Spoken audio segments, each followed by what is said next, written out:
কবে থেকে আকাশ দাঁড়িয়ে আছে একা, তার বুক থেকে খসে পড়েছে কত তারা। বেঁচে থাকলে আরো কত তারাই খসে পড়বে। তা নিয়ে আকাশ কি দুঃখ করতে বসবে?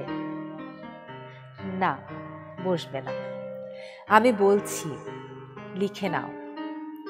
আকাশকে তো মহান মানি এ কারণে, মনুষ্যবৎ হলে কি মানুষ তাকে মানত? প্রিয়জন চলে গেলে মানুষই ব্যথিত হয়। আকাশ নির্বিকার, আকাশ কখনো নয়। তোমরা মানুষ, তাই সহজেই দুঃখ পাও। হে ঈশ্বর, আমাকে আকাশ করে দাও। এই চমৎকার সুন্দর কবিতাটি লিখেছেন নির্মলেন্দু গুণ। কবিতার শিরোনাম আকাশ ও মানুষ। সত্যি আকাশের মতো করে যদি ভাবা যেত, তাহলে জীবনটা কতই না অন্যরকম হতো। আমরা মানুষ জন্যই আমাদের আবেগ, হাসি, কান্না, দুঃখ, ক্রোধ সবকিছুই খুব প্রকাশ্য। শুভ সকাল সবাইকে, আমন্ত্রণ জানাই সকাল 24-এ। আজ বৃহস্পতিবার, 16 মাঘ 1431 বঙ্গাব্দ, 30 জানুয়ারি 2025 খ্রিস্টাব্দ। অনুষ্ঠান সঞ্চালনা করছি তাসনুভা মোহনা। পল্লীকবি জসীমউদ্দীনের জন্মদিন উপলক্ষে প্রতি বছর 1 জানুয়ারি থেকেই ফরিদপুরে জসীম পল্লী মেলার আয়োজন করা হয়। 1988 সাল থেকে নিয়মিত এই আয়োজনটি হয়ে থাকলেও এই বছর জানুয়ারি মাস শেষ হতে চললেও আয়োজনে সাড়া মেলেনি এখনো। সেই বিষয়ে আমরা জানব এবং জানাবো। জসীমউদ্দীনের বাড়ি ফরিদপুরের আম্বিকাপুর থেকে আমাদের সঙ্গে যুক্ত হচ্ছেন সহকর্মী হাসানুজ্জামান। হাসান, শুভ সকাল জানাই আপনাকে। শীতের এই সকালে এই যে প্রতি বছর একটা রীতি, একটা প্রথার মতো করে জসীম মেলা শুরু হয়েছে এবং এটা হয়ে আসছে সেই 1988 সাল থেকে। এই প্রথাটা বা এই রীতিটা হঠাৎ করে মানে তার মধ্যে একটা ভাঙনের সুর কেন বেজে উঠলো? এবছর কেন এতটা অনাড়ম্বর জসীম পল্লী মেলার সে আয়োজনের জায়গাটুকু? শুভ সকাল তাসনুভা, আপনি যেমনটি বলছিলেন, আসলে ফরিদপুরবাসীর মনের কথাটাই আপনি বলেছেন যে এই প্রতি বছর পল্লী মেলা, জসীম পল্লী মেলা হয়ে আসলেও এবার আপনি দেখতে পাচ্ছেন যে এই জসীম পল্লী মেলার মাঠ কিন্তু এখন ফাঁকা পড়ে আছে। অর্থাৎ প্রতি বছর পল্লীকবি জসীমউদ্দীনের জন্মদিন 1 জানুয়ারিকে ঘিরে যে পক্ষকালব্যাপী মেলা হয়, 1991 সাল থেকে এইটি হয়ে আসছে প্রতি বছরই। কিন্তু এবার কিন্তু পরিবর্তিত প্রেক্ষাপটে আমরা দেখেছি যে 1 জানুয়ারি কিন্তু অনেক মানুষের সমাগম হয়েছিল এই জসীম পল্লী কবির বাড়িতে, অর্থাৎ পল্লী কবির বাড়িতে। কিন্তু প্রতি বছর আমরা দেখেছি এর আগে 10 থেকে 12টি সংগঠন মাত্র তারা শুভেচ্ছা জানাতে আসে। এবার কিন্তু আমরা দেখেছি 23টি সংগঠন এবং অনেক মানুষ কিন্তু সমাগত হয়েছিল। কিন্তু আমরা প্রশাসন অর্থাৎ জসীম ফাউন্ডেশনের পক্ষ থেকে আমরা এখনো পর্যন্ত কোনো আশানুরূপ পাইনি কোনো সাড়া যে তারা এবার জসীম পল্লী মেলা করবে কি করবে না। ইতিপূর্বে এর আগে আমরা দেখেছি যে 1 তারিখে না হলেও পরবর্তীতেও শুরু হয়, কিন্তু এবার এখনো পর্যন্ত শুরু করার কোনো ঘোষণা আমরা পাইনি। তো ফরিদপুরবাসীর কিন্তু একটি প্রাণের মেলা বা একটি সবচেয়ে বড় মিলন মেলা কিন্তু পল্লীকবি জসীমউদ্দীনের এই পল্লীকবি জসীমউদ্দীনের মেলা। অর্থাৎ এই পল্লীকবির বাড়ির সামনে যেখানে আমি দাঁড়িয়ে আছি, এটি কিন্তু জসীম উদ্যান এবং ফরিদপুরের বুক চিরে যেটি বয়ে গেছে, অর্থাৎ কুমার নদের পাড়ে মনোরম পরিবেশে কিন্তু এই পল্লী মেলাটি অনুষ্ঠিত হয়ে থাকে। তো আমরা দেখতে পাচ্ছি যে অন্য মেলা হচ্ছে, বিজয় মেলা হয়েছে, আমরা হিম উৎসব দেখেছি, কিন্তু আমরা পুনাক মেলাও হচ্ছে। কিন্তু জসীম পল্লী মেলা না হওয়াতে ফরিদপুরবাসীর মনে একটু বেদনা আছে। কিন্তু আমরা আশা করি যে হয়তো এই শুরুতেও না করা গেলে পরবর্তীতেও হয়তো প্রশাসন এই আয়োজনটি হয়তো পরবর্তীতে করবে। তো এই মেলা প্রসঙ্গে যদি একটু আপনাকে জানাই যে এই পল্লী মেলাটি হচ্ছে এই অঞ্চলের সবচেয়ে বড় মেলা এবং আশেপাশের জেলা থেকে কিন্তু এখানে গ্রামীণ বিভিন্ন জনপদ থেকে মানুষ বিভিন্ন পসরা নিয়ে তারা কিন্তু মেলার যে উপকরণ তারা কিন্তু এখানে নিয়ে আসে। পাশাপাশি এখানে কিন্তু বিভিন্ন ধরনের সার্কাস, পুতুল নাচ এবং অন্যান্য যে গ্রামীণ মেলার যে উপকরণ সেগুলো কিন্তু এই মেলায় উপস্থাপিত হয়ে থাকে। তো আমরা আশা করছি যে এখানে খুব শীঘ্রই হয়তো পল্লী মেলা এই বছরে যে কোনো সময় হয়তো প্রশাসন তাদের নির্ধারিত করবে এবং মানুষ তার সেই মেলার যে আয়োজনের যে সাড়া তারা সেটি পাবে এবং মানুষের যে প্রত্যাশা সেটি পূর্ণ হবে বলে আমরা মনে করি। হাসান, অসংখ্য ধন্যবাদ তথ্য দেবার জন্য আমাদেরকে। ফরিদপুরের আম্বিকাপুরে যে জসিম মেলার প্রচলন শুরু হয়ে এসেছে 1988 সাল থেকে, তা আসলে ফরিদপুরের ঐতিহ্যই হয়ে গেছে এখন। আমরা প্রত্যাশা করি আবারও সেই জসিম পল্লী মেলার আয়োজনের যে আড়ম্বরপূর্ণ অবস্থান সেটি ফিরে আসবে। এবারে সরস্বতী পূজা নিয়ে একটু কথা বলতে চাই। আর দুদিন পরে হিন্দু ধর্মাবলম্বীদের সরস্বতী পূজা। প্রতিমা শিল্পীদের ব্যস্ততা এখন চরমে। পূজার আগে প্রতিমা বিক্রির হাট বসে গোপালগঞ্জে। সেই হাট থেকেই এবারে ঘুরে আসব। গোপালগঞ্জ থেকে যুক্ত হচ্ছেন সহকর্মী বাদল সাহা। বাদল, আপনাকে শুভ সকাল জানাই। দুদিন পরে সরস্বতী পূজা। আমাদের হিন্দু ধর্মাবলম্বী যারা আছেন তাদের মধ্যে একটা সাজ রব এখনই শুরু হয়ে গেছে। এই যে প্রতিমার হাট এবং প্রতিমা কেনা বেচার মধ্য দিয়ে উৎসবের আগে আরও একটি উৎসবের অবতারণা, সেটি এই বছর কেমন?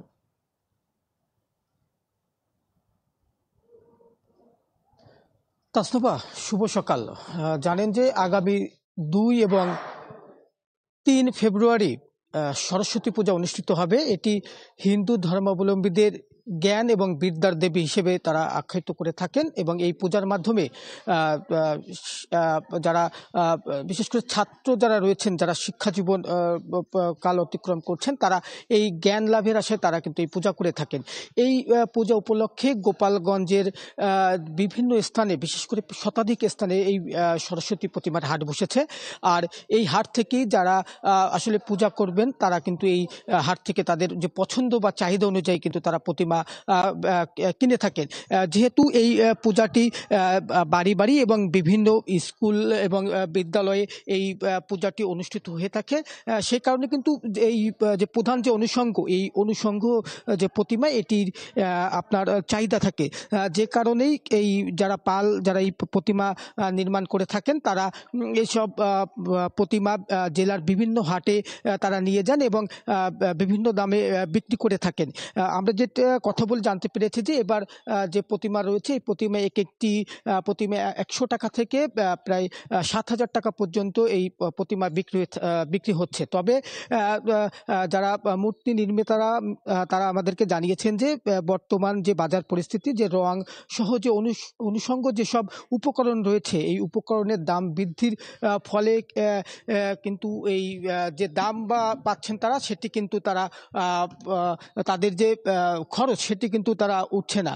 ফলে যে তাদের যে বাপদাদার যে আদি পেশা, এই আদি পেশা তারা টিকিয়ে রাখতে তারা কিন্তু এই কাজ করছেন। আর ক্রেতারা বলছেন যে এই প্রতিমা কিন্তু যে গত বছর যে দাম, সেই একই দামই রয়েছে, ফলে তারা এই প্রতিমা তারা কিনছেন। আরেকটি বিষয় হচ্ছে যে এই পঞ্চমী তিথির পরেই কিন্তু বসন্ত তিথি অনুষ্ঠিত হয়ে থাকে এবং এই বসন্ত তিথিতে সরস্বতী পূজার পাশাপাশি গণেশ এবং লক্ষ্মী পূজা, নবগ্রহ সহ যে বাদ্যযন্ত্র, বই খাতা কলমেরও পূজা করা হয়। আর এই পূজার মাধ্যমে যে শীতের যে ঋতু, এই ঋতুটি শেষ হয়ে কিন্তু বসন্ত ঋতুর আগমন ঘটবে বলে শাস্ত্রমতে রয়েছে। এই ছিল আমার কাছে গোপালগঞ্জের সরস্বতী পূজার প্রতিমার হাটের সবশেষ খবর। তাসনুভা। বাদল শাহ, অসংখ্য ধন্যবাদ যুক্ত হবার জন্য। সেই সঙ্গে আমরা সরস্বতী পূজা এবং সরস্বতী পূজার হাট সম্পর্কে এবার অনেকগুলো তথ্য পাচ্ছিলাম। আমাদের সহকর্মীর কাছ থেকে জানছিলাম বসন্ত তিথির সম্পর্কেও। এবার একটু আবহাওয়া প্রসঙ্গে আসা যাক। আজ শুরুতেই বলেছি যে 16ই মাঘ মাসে ঠান্ডা হাওয়া বইছে চারদিকে। আবহাওয়ার তথ্য জানাবো, সেই সঙ্গে জানিয়ে দেব গত 24 ঘন্টার আবহাওয়ার তথ্যের সাথে জানিয়ে দেব আজ সারাদিনে আবহাওয়ার পূর্বাভাস।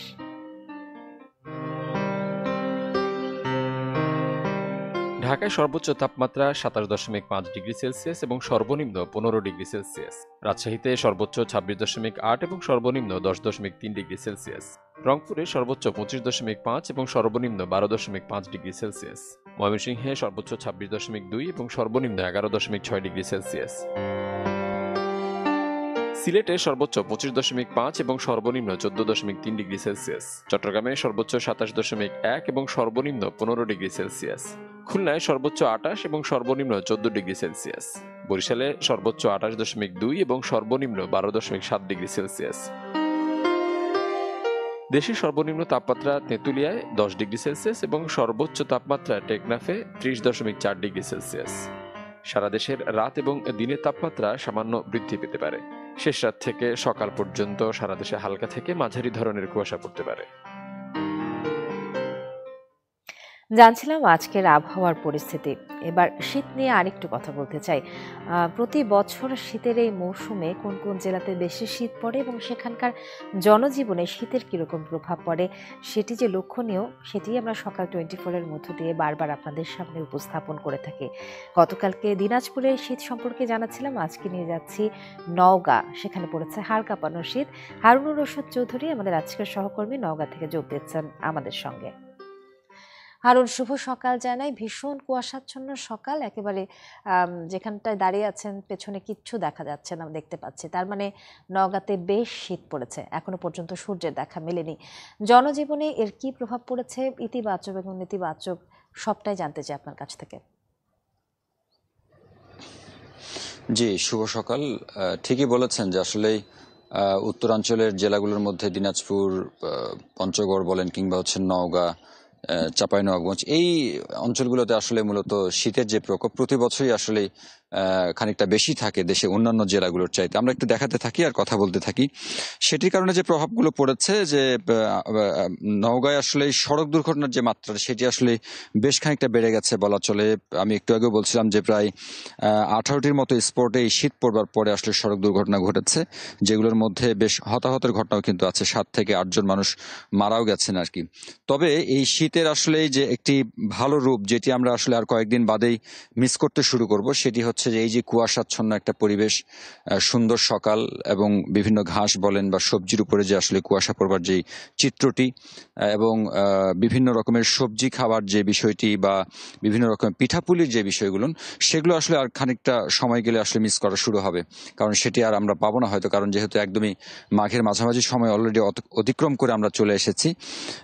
আবহাওয়া অফিস বলছে যে আজকে নওগাঁর তাপমাত্রা হচ্ছে 12.2 ডিগ্রি সেলসিয়াস। কালকেও 11-এর উপরে ছিল, অর্থাৎ তাপমাত্রা 2 দিনে বা 3 দিনে বেশ খানিকটা বেড়ে গেছে, এবং তারা বার্তা দিচ্ছে যে আরো খানিকটা বাড়তে পারে, অর্থাৎ গরমের কিছুটা যে মৌসুম সেটি আসলে পড়া যেহেতু শুরু করছে, সেটি আসলে আরো বাড়তে পারে।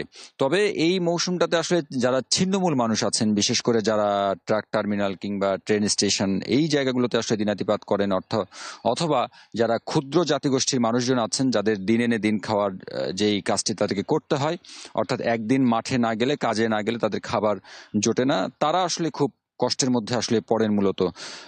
যদিও বা সরকারি তরফ থেকেই খুবই যৎসামান্য তাদের সহযোগিতা করা হয় প্রতি বছরই, এবারও করা হয়েছে, তবে সেটি দিয়ে আসলে কতটুকুই বা মেটে। মোটামুটি এরকমটাই আপনি দেখতে পাচ্ছেন যে এই মাঠটিতে আসলে বড় চাষে একটা ব্যস্ততা থাকবার কথা, কিন্তু এখন পর্যন্ত হয়নি। এখানকার কৃষকরা বলছিলেন যে সেচের যে বিষয়টি সেটি তারা এখন পর্যন্ত পাননি, যার কারণে সেটি শুরু হয়নি। পাশাপাশি শীতেরও একটা প্রকোপ আছে, হয়তো শ্রমিকরা ঠিকঠাক মতো আসা শুরু করলেই তাদের ধান রোপণের যে কাজকর্ম সেটি আসলে মূলত শুরু করবে। মোটামুটি এরকমটা ছিল। শীতের আসলেই ভালো দিক খারাপ দিক দুটি আছে, তবে ভালো দিকটি আসলে মূলত এখন পর্যন্ত বেশি বলা চলে আর কি, যেহেতু মৌসুমের শেষ সময় অতিক্রম করছি আমরা। অনেক অনেক ধন্যবাদ হারুন আমাদের সঙ্গে যুক্ত হবার জন্য। নওগাঁ থেকে হারুনুর রশিদ চৌধুরী ছিলেন আমাদের আজকের সহকর্মী, এবং আমরা জানছিলাম শীতের প্রভাব নওগাঁ জেলায়। এবারে ছোট্ট একটি বিজ্ঞাপন বিরতি, ফিরে এসে অন্যান্য আয়োজনে আমি তো থাকছি, সাথেই থাকুন।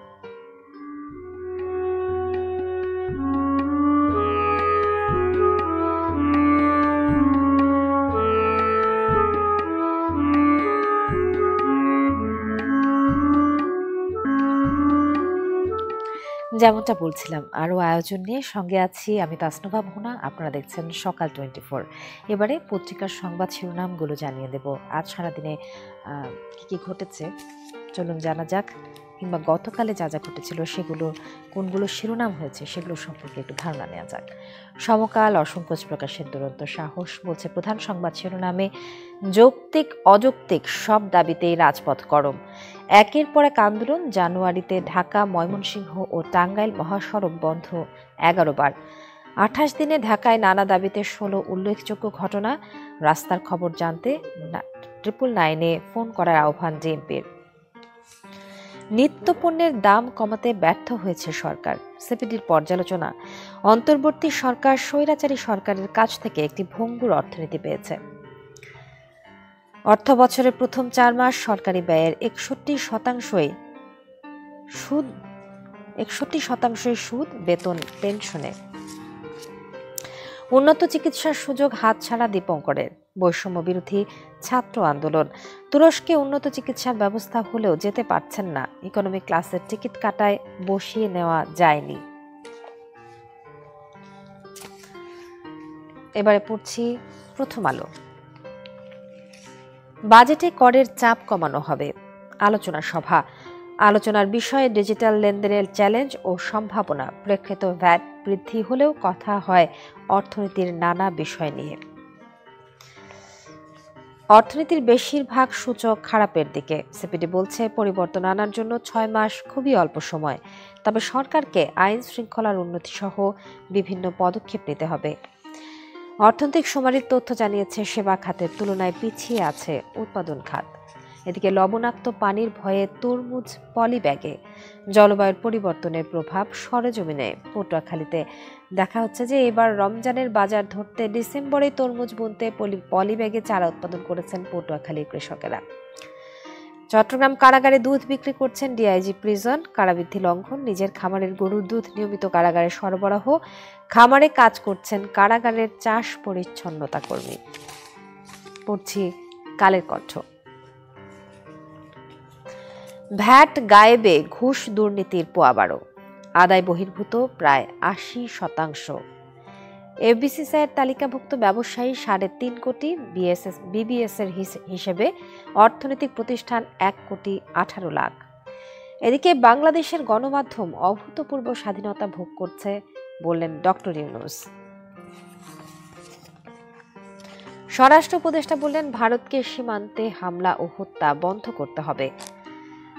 ভূ রাজনীতি বাণিজ্যের দৃষ্টিতে বাংলাদেশকে দেখবে যুক্তরাষ্ট্র বললেন মাইকেল কুগলম্যান। পিলখানা হত্যাকাণ্ড, অভিযুক্ত জওয়ানদের নিরপরাধ বলার সুযোগ নেই, মুক্তিও অযৌক্তিক। শহীদ সেনা পরিবার ও বেঁচে ফেরা সেনা কর্মকর্তাদের সংবাদ সম্মেলন। এবারে পড়ছি দৈনিক ইত্তেফাক। দ্রুত গণতান্ত্রিক প্রক্রিয়ার যাওয়ার তাগিদ সিপিডির। এই সরকার উত্তরাধিকার সূত্রে একটি বিপর্যস্ত ও যুদ্ধ বিধ্বস্ত অর্থনীতি পেয়েছেন বললেন প্রধান উপদেষ্টা ডক্টর ইউনূস। পাচার করা $234 বিলিয়ন ফেরত আনতে ওপেন সোসাইটি ফাউন্ডেশনের সহায়তা কামনা করছেন তিনি। ভারতে কুম্ভ মেলায় পদপিষ্ট হয়ে 30 জনের মৃত্যু। ব্যাংক খালি হয়ে গেছে অথচ গ্রামের ছোট উদ্যোক্তারা প্রয়োজনীয় মূলধন পান না, বলছেন ডক্টর ওয়াহিদ উদ্দিন মাহমুদ। এমপি ও শিক্ষকদের জমানো 6,000 কোটি টাকা যোগসাজশ করে এমন ব্যাংকে রাখা হয়েছে যে ব্যাংকটি দেউলিয়া হয়ে গেছে। এদিকে 7 কলেজে ভর্তির আবেদন বন্ধ, শিক্ষার্থীরা চাইলে টাকা ফেরত। সবশেষে যুগান্তর। শেখ হাসিনার প্রভাব খাটিয়ে 10,000 কোটি টাকা গ্রাস, ব্যাংক খেকো নাসা নজরুল। ব্যাংক খাতের চাঁদাবাজ হিসাবেই যার বিশেষ পরিচিতি। অস্তিত্ব মেলেনি পুতুলের সূচনা ফাউন্ডেশনের জোর করে উপঢৌকন আদায়। এক বাক্সে ভোট নিতে টানাটানি শুরু, টার্গেট ত্রয়োদশ সংসদ নির্বাচন।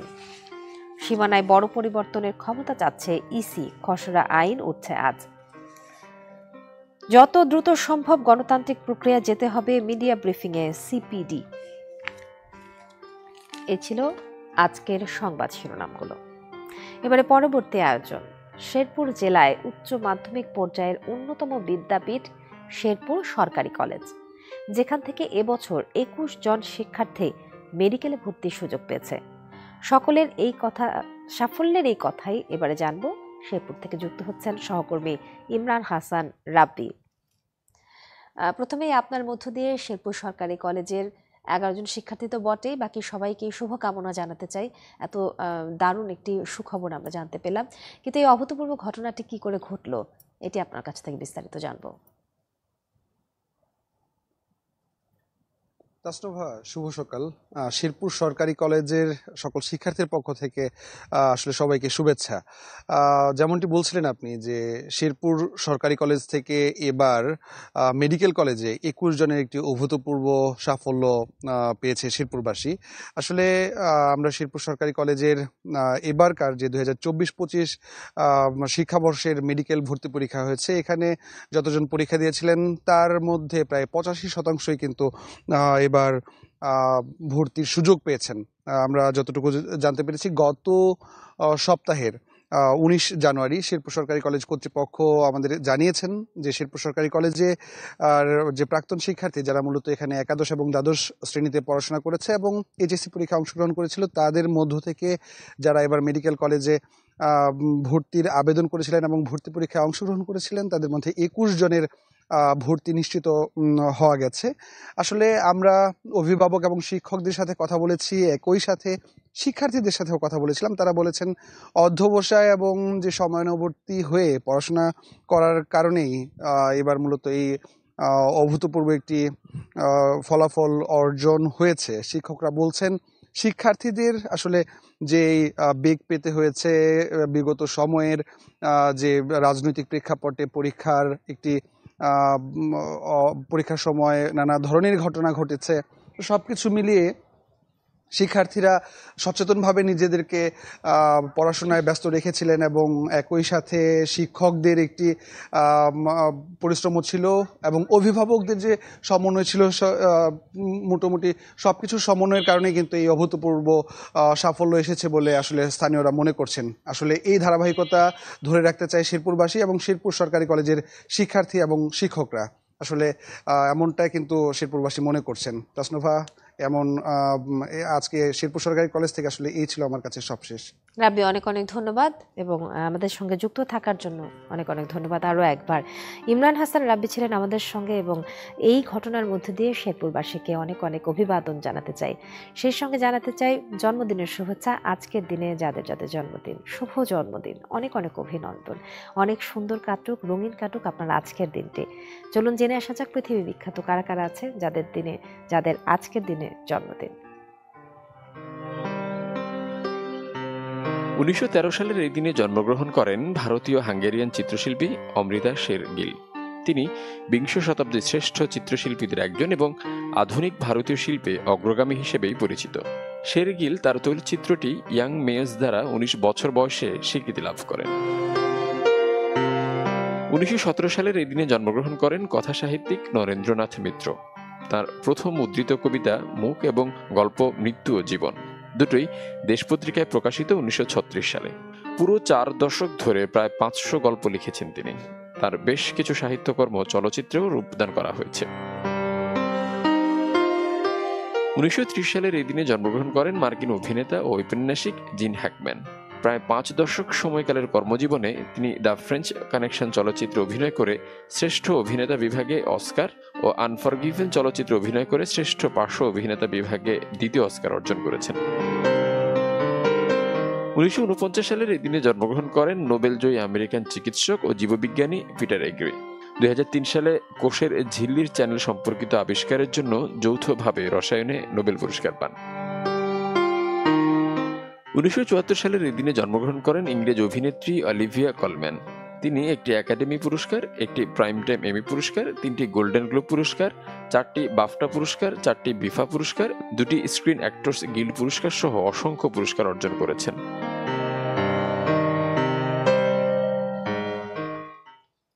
এই ছিল আজকের সকাল 24।